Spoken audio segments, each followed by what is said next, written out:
Selamat pagi Bapak Ibu Saudara yang saya kasihi dalam Tuhan Yesus. Sebelumnya saya ucapkan kepada kita semuanya selamat Hari Pentakosta bagi kita semuanya. Pentakosta merupakan sesuatu yang sangat luar biasa dan juga merupakan sesuatu yang Tuhan inginkan bagi seluruh pengikut-pengikutnya. Makanya judul daripada khotbah saya pagi hari ini adalah Awal Era Tatanan yang Baru. Mengapa saya ambil judul ini?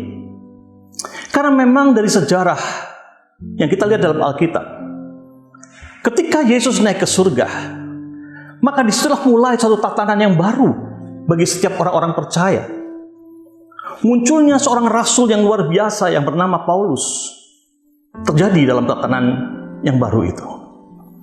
Saya mulai dengan membacakan satu ayat dalam Injil Yohanes pasal yang ke-14 ayat 25-26 yang berkata demikian.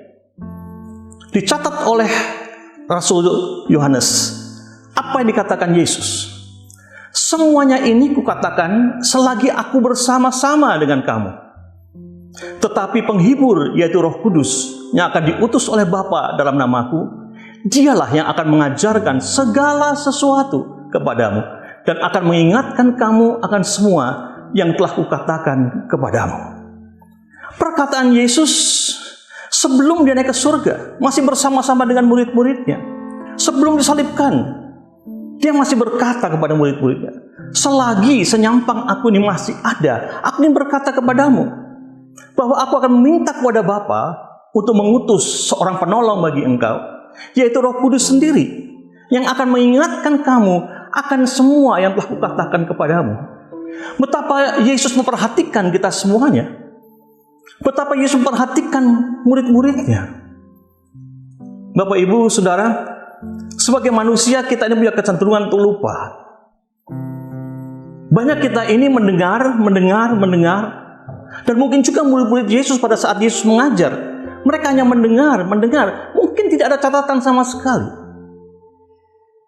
Tapi dia berkata, aku minta kepada Bapa untuk Bapa mengutus seorang penolong kepada kita semuanya, pada mereka, untuk mengingatkan mereka apa saja yang pernah aku katakan kepada mereka. Bapak Ibu, di tengah-tengah masa-masa yang sulit hari-hari ini, di tengah-tengah wabah COVID-19, satu pemikiran yang harus kita punyai, what next? Apa yang harus diperbuat? Satu perkataan yang menuju kepada sesuatu yang baru di depan. Dan sekarang pemerintah sedang mengatakan tentang apa yang disebut dengan new normal. Apakah new normal itu sebenarnya? New normal adalah suatu tatanan yang baru yang harus kita punyai, harus kita pikirkan setelah ini semua terasa selesai. Padahal Bapak Ibu, COVID-19 belum selesai sampai hari ini. Makanya ada satu himbauan yang berkata pada kita, mari kita bersahabat dengan COVID-19. Apa sih artinya? Berarti kita harus dapat memikirkan hal-hal untuk bisa melindungi kita semuanya. Bersahabat dengan dia merupakan sesuatu pemikiran ke depan, di mana sebelum vaksin-vaksin diketemukan, kita harus bisa menjaga diri kita dengan hal-hal yang lebih tinggi daripada apa yang sudah terjadi hari-hari ini. Saya masih teringat apa yang dikatakan oleh Einstein. Einstein berkata demikian, sesuatu perkara tidak pernah dapat diselesaikan di dalam level yang sama pada waktu perkara itu terjadi, tetapi harus diselesaikan dengan sesuatu yang lebih tinggi daripada perkara itu. Artinya lebih tinggi dalam hal ini penyelesaiannya. Makanya saya ingin berkata pada kita semuanya, untuk menjadi orang-orang yang masuk dalam new normal, tatanan yang baru setelah kenaikan Yesus ke surga, perlu kita melihat bagaimanakah sebenarnya kualitas-kualitas kehidupan kita hari-hari ini. Bukankah kita ini hidup setelah Yesus naik ke surga? Maka saya ingin berkata pada kita semuanya, kualitas itu mencakup seluruh aspek kehidupan kita. Quality in every aspect of our life. Saudara, hari-hari ini tuntut hal yang seperti itu. Karena pada saatnya berikutnya nanti, kita akan melihat bahwa kualitas itu justru akan menjagai kita. Kualitas itu justru akan membuat kita ini dapat bersahabat dengan COVID-19 ini. Dunia pariwisata hari-hari ini sedang mengandalkan suatu kualitas. Hotel-hotel mulai melakukan hal seperti demikian ini. Misalnya, kualitas kebersihan hotel ditingkatkan. Kamar-kamar didesinfektasi. Bahkan saudaraku, tidak lagi orang-orang itu membersihkan kamar sekali dalam satu hari, mungkin 2 kali. Makanan mulai diperiksa dengan baik. Teknologi mulai diperbaiki. Sehingga orang tidak lagi check-in dengan cara datang kepada resepsionis, menuliskan namanya, semuanya serba teknologi. Penjadwalan, semuanya lewat teknologi. Bahkan dalam kamar hotel, sudah tidak lagi ada satu hal yang seperti hari-hari ini kita lihat begitu mewahnya. Orang sudah berpikir bahwa hotel harus minimalis. Tidak ada lagi kertas-kertas yang ada di samping tempat tidur kita, dengan pena atau dengan pensilnya yang kita bisa menulis. Karena Bapak Ibu, siapa tahu pendatang sebelum kita ke sana itu sedang mencoba penanya atau sedang mencoba pensilnya, dan ketika dia pergi bisa tertular oleh COVID-19 ini. Jadi sekarang minimalis, yaitu sesuatu yang bisa disentuh oleh orang lain. Komunikasinya dipermudah Bapak Ibu. Nah, demikian juga lah kita ini sebagai orang-orang Kristen. Kita harus berpikir juga tentang kualitas-kualitas yang ada. Jangan hanya menuruti apa yang pernah kita lakukan sebelumnya. Kita harus sudah masuk dalam level yang lebih tinggi lagi. What next? The next level. Apa yang harus kita lakukan pada zaman new normal ini? Bapak Ibu, kenaikan Yesus ke surga membuat hari-hari ini orang-orang berpikir, apa yang harus aku lakukan? Makanya saudaraku, Yesus berkata, sama dengan ayat yang tadi saya bacakan, Yohanes 14 ayat 22-26. Cuman saya ambil satu hal. Segala mengajarkan kepadamu segala sesuatu, dan akan mengingatkan kamu akan semua yang telah kukatakan kepadamu. Roh Kudus diutus untuk hal itu, membuat kita menjadi orang-orang yang selalu teringat. Ketika Yesus masih ada di dunia ini, para murid-murid adalah orang-orang yang pasif. Tetapi setelah Yesus naik ke surga, Roh Kudus dicurahkan, semua menjadi orang-orang yang aktif. Bagaimana dengan diri kita sebagai jemaat? Bagaimana dengan diri kita sebagai pengikut Yesus? Bagaimana dengan diri kita sebagai orang-orang yang sudah tahu tentang isi Alkitab? Saya ingin berkata pada kita semuanya, kadang-kadang Alkitab itu hanya menjadi buku bacaan bagi kita semuanya. Tapi jarang atau banyak orang yang hanya membaca tetapi tidak aktif melakukan apa yang tertulis dalam Alkitab itu. Sehingga kualitas kehidupan mereka, kualitas iman mereka hanyalah iman seperti yang lalu-lalu. Tidak ada perubahan. Yang sebenarnya Allah menginginkan kita ini selalu progresif dalam kehidupan kekristenan kita. Makanya Bapak Ibu, ketika Yesus mengatakan hal demikian ini, bukan saja pada saat itu, tapi pada waktu dia ingin naik ke atas kayu salib, pada malam perjamuan terakhir, Yesus masih mengingatkan kembali murid-muridnya. Ketika dia mengangkat roti dan mengangkat cawan, dia sempat berkata, makan dan minumlah sebagai peringatan akan aku. Satu perkataan yang sebenarnya dia ingin katakan kepada kita semuanya. Dengar, hei umatku, hai murid-muridku, engkau perlu selalu mengingat aku di dalam hatimu, di dalam benakmu, di dalam pemikiranmu. Itu yang kuinginkan, kau selalu ada bersama-sama dengan aku. Jangan memikirkan hal-hal yang lain, tapi pikirkanlah bagaimana hubunganmu dengan aku.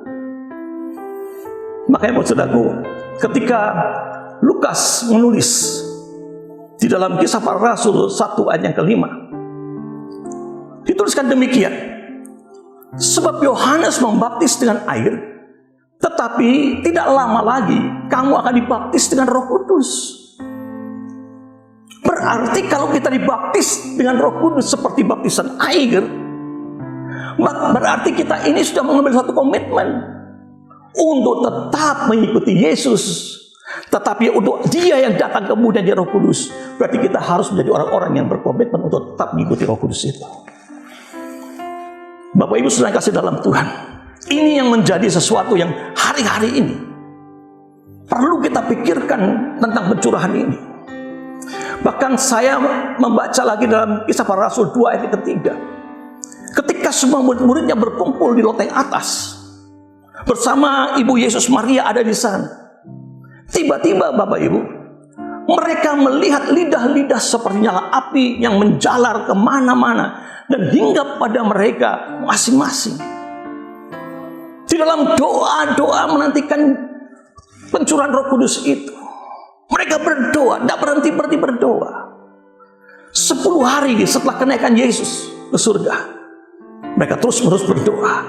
Dan tiba-tiba satu suara yang dahsyat mulai masuk dalam ruangan itu. Dan mereka melihat lidah-lidah seperti nyala api yang menjalar kemana-mana dan hingga pada mereka masing-masing. Bapak Ibu saudara kasih dalam Tuhan, apa sebenarnya yang diinginkan Allah?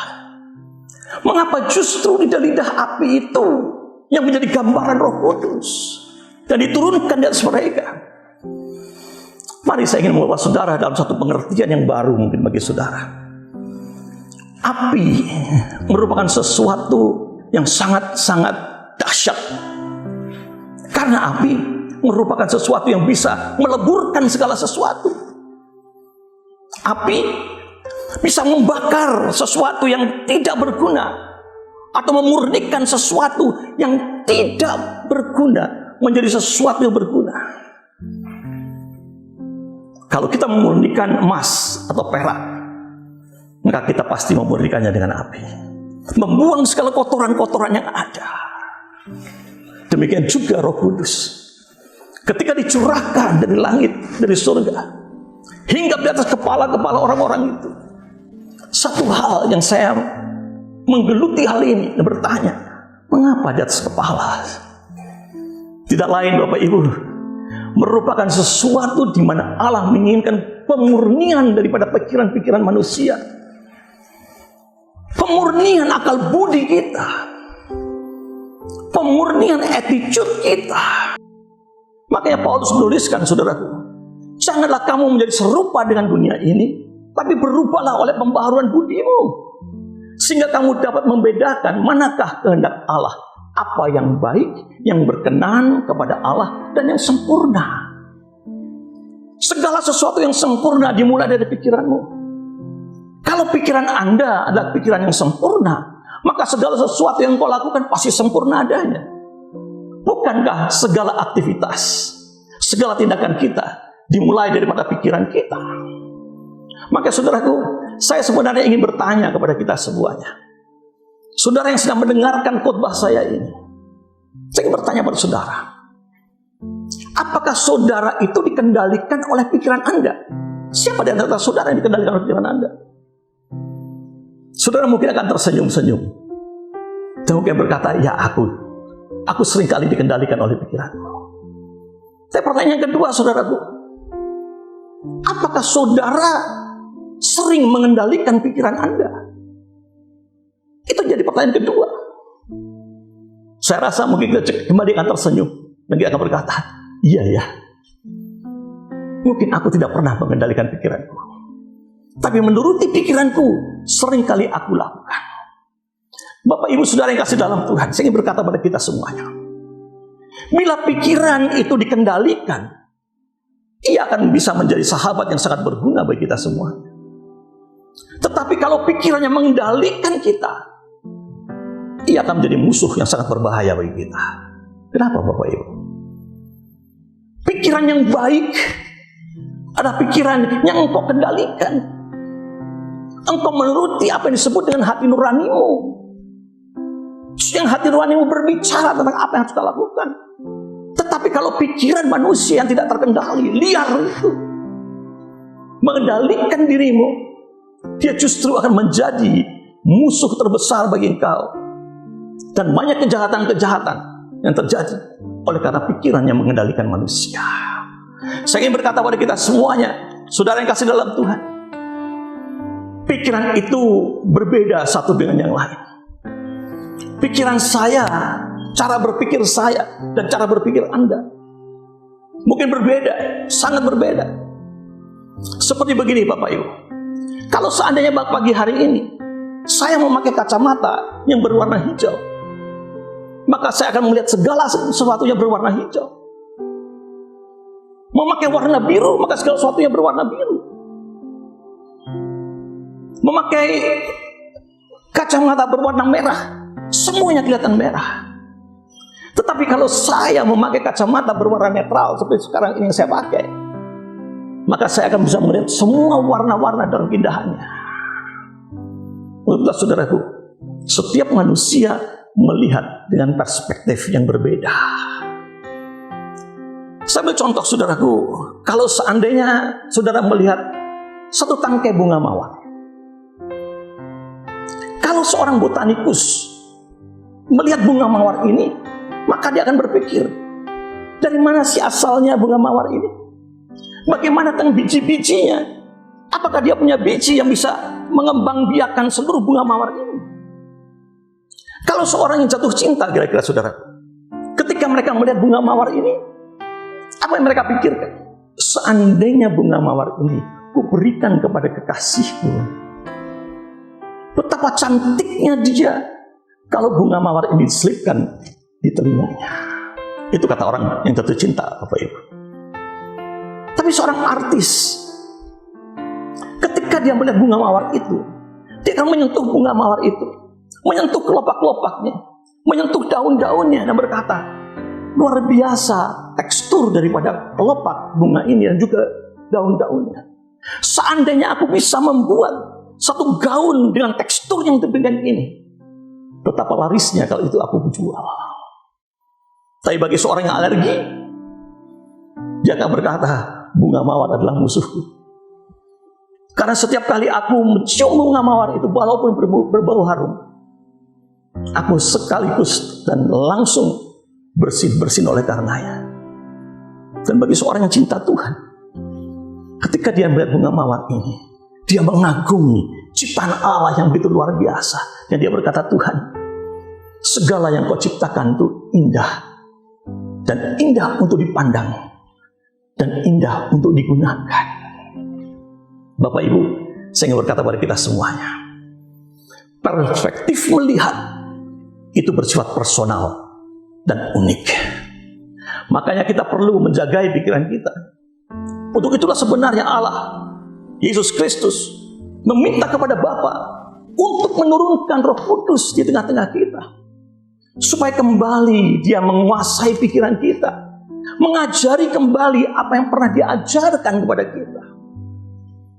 Bapak Ibu Saudara yang kasih dalam Tuhan, seringkali yang kita lihat hari-hari ini, orang seringkali mau menaikkan citra dirinya dengan dia berkata-kata, dengan postingan segala sesuatu. Instagram dia posting, Facebook dia posting, Twitter dia posting, macam-macam dia gunakan alat-alat media saat ini untuk bisa membuat citra dirinya naik. Dan itulah yang sebenarnya dipegang oleh orang-orang yang pandai hari-hari ini. Orang-orang yang mengerti tentang kebutuhan orang-orang. Maka diciptakanlah banyak sekali apps-apps yang ada. Orang-orang yang mukanya biasa-biasa, begitu dimasukkan dalam apps itu, tiba-tiba menjadi cantiknya luar biasa, gantengnya luar biasa. Orang yang tidak punya jambang, tidak punya kumis, masukkan ke apps itu, tiba-tiba berjambang dan berkumis, supaya kelihatan lebih keren, berwibawa. Saya kadang-kadang tertawa, Bapak Ibu. Dan ketawa saya ini, saya berpikir, iya ya, seperti kucing. Kalau dia berdiri atau duduk di hadapan cermin, apa sebenarnya yang ingin dia lihat tentang dirinya? Mungkin kucing ini akan berkata, aku kepingin untuk melihat aku seperti singa. Dan ini terjadi karena orang-orang ini apa? Citra dirinya naik dan naik dan naik. Dimulai dari mana, saudaraku? Dimulai dari cara berpikir kita. Maka Rasul Paulus berkata, janganlah kamu menjadi serupa dengan dunia ini, tapi berubahlah oleh pembaharuan hatimu atau budimu. Berarti pikiran merupakan sesuatu yang sangat fundamental, dengan sangat kuat untuk bisa menunjukkan siapakah kita sebenarnya. Saya ingin berkata pada kita semuanya, Bapak Ibu, bahwa sebenarnya citra Tuhan Yesus itulah yang patut dipertontonkan hari-hari ini. Perjuangan Tuhan Yesus yang luar biasa menghadapi kematian dan kayu salib bukan merupakan suatu halangan bagi dia. Di masa-masa saat ini di mana kita sedang menghadapi wabah yang demikian besarnya dan belum tahu kapan akan selesai. Apa yang menjadi pemikiran kita masing-masing? Dapatkah hal seperti demikian yang menjadi kesempatan bagi kita atau menjadi halangan bagi kita? Hari-hari ini banyak orang berpikir, Bapak Ibu, apa yang harus dilakukan untuk kita bisa mencapai satu level yang lebih tinggi? Untuk mencapai next level, orang berpikir, Bapak Ibu. Saya masih ingat cerita seorang yang berasal dari satu negara yang miskin. Itu terjadi kurang lebih tahun antara 50 sampai 60. Ketika itu dia ingin pergi ke Amerika.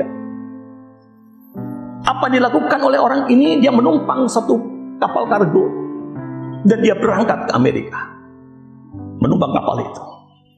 Dia hanya mempunyai buku dan sejumlah uang yang kecil. Sesampai di Amerika, dia bingung, mau kemana ini? Uangku cuma sedikit, aku hanya bisa membaca buku. Tapi saudaraku, disinilah, di dalam setiap halangan, di situ dia memikirkan tentang kesempatan. Ketika dia berjalan-jalan di jalan itu, tepat pada saat itu bulan Desember. Dan bulan Desember biasanya orang Amerika itu merayakan apa yang disebut dengan Halloween.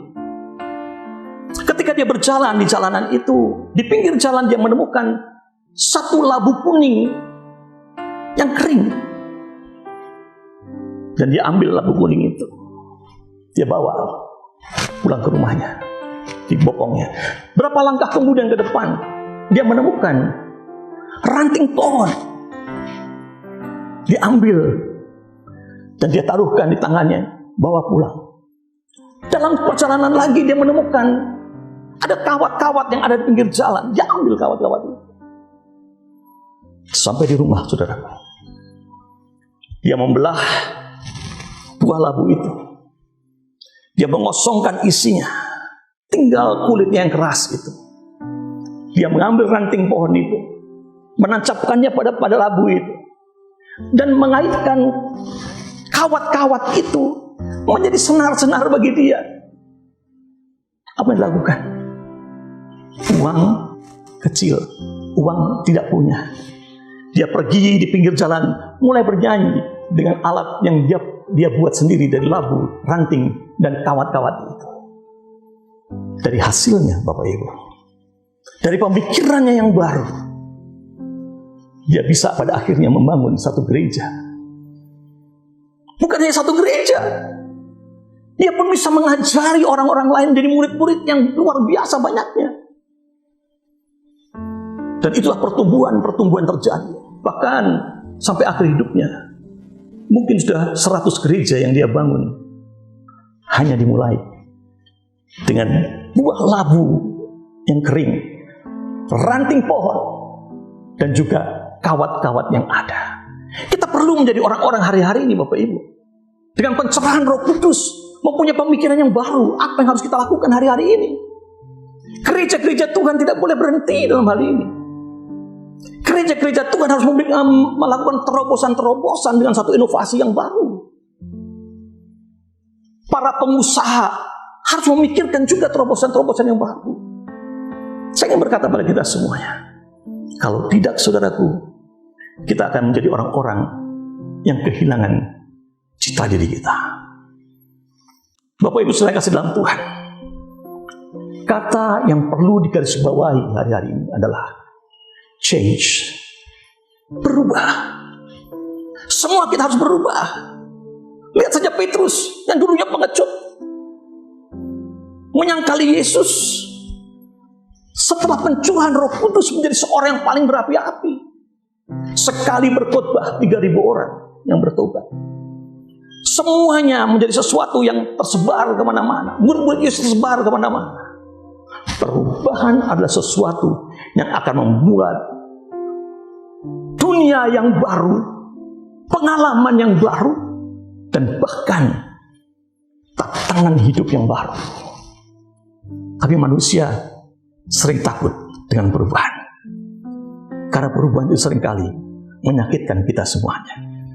Tapi saya ingin berkata pada kita semuanya, Bapak Ibu, kita perlu menjadi orang-orang yang mulai saat ini berpikir, aku tidak pernah mau seperti yang dulu lagi.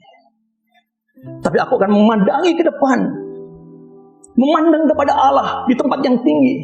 Dan setinggi itu pula lah aku akan merubah diriku untuk bisa menggapai sesuatu yang lebih besar bagi kemuliaan namanya. Seorang murid Yesus yang sangat dikasihi oleh Yesus, dia pernah menaruhkan kepalanya di dada Yesus. Satu hal yang sangat istimewa, Bapak Ibu. Yesus tidak pernah menolak murid ini untuk berada dekat dengan dia, mendengarkan degup jantungnya. Bahkan mungkin dia bisa mendengarkan apa sebenarnya yang ada dalam hati Yesus. Dia menuliskan demikian, Bapak Ibu. Jadi, jikalau aku membasuh kakimu, dia mengutip kata-kata Yesus. Jadi, jikalau aku membasuh kakimu, aku yang adalah Tuhan dan gurumu, maka kamu pun wajib saling membasuh kakimu. Sebab aku telah memberikan suatu teladan kepada kamu, supaya kamu juga berbuat sama seperti yang telah aku perbuat kepadamu. Biarlah kita meneladani Yesus. Kenapa Yohanes menuliskan hal ini? Karena dia tahu degup hati Yesus. Dia tahu kemana tujuan akhir Yesus. Kematian merupakan sesuatu yang sudah Yesus katakan sebelumnya. Dan bahkan dia sudah mengatakan bahwa dia akan pergi ke surga, bertemu dengan Bapaknya, memberikan seorang penolong. Maka dia ulangi lagi, teladanilah Yesus. Teladanilah Yesus yang dia dengarkan Yesus berkata, kalau aku sampai membasuh kakimu, maka akulah Tuhan dan gurumu.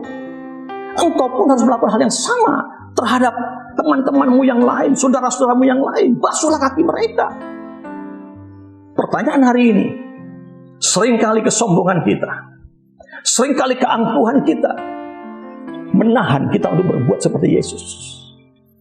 Tapi sekali lagi saya berkata pada kita semuanya, ayo teladani dia yang menjadi teladanmu yang paling besar.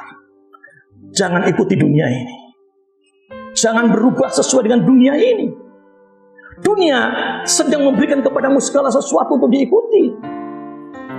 Termasuk menjadi orang lebih cantik, termasuk orang menjadi lebih keren, lebih ganteng. Dunia memberikan pada kita. Tapi apakah itu sebenarnya harus kita kejar dalam hidup kita? No. Yang harus kita kejar adalah, dapatkah kita ini meneladani Kristus Yesus seperti apa yang pernah dia lakukan dan dia kerjakan.